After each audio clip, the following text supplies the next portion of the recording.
तो मैं आपके फ्रेंड सुरेंद्र को स्वागत है आपका इस चैनल फाइन ऑकल्ट साइंस में।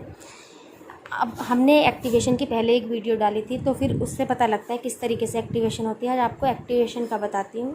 एक्टिवेशन 3 तरीके से हम लोग कर सकते हैं।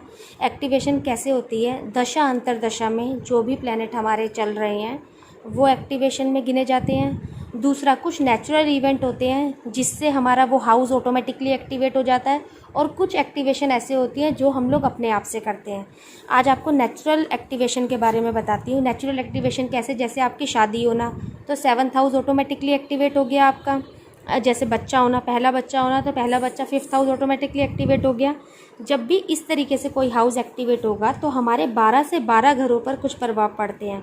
मान लो अब किसी के पहला बेबी हुआ तो 5th हाउस उसका एक्टिवेट हुआ, तो उसके 4th हाउस में भी कुछ एक्टिविटी हुई होगी। 4th हाउस किसका हुआ, उसकी माँ का हुआ।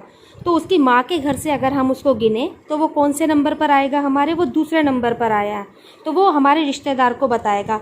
तो हम दूसरा नंबर क्या हो गया, 2nd हाउस। अगर हम लोग कालपुरुष की कुंडली के हिसाब से देखें तो हमारा धन कुटुंब वाणी का होता है।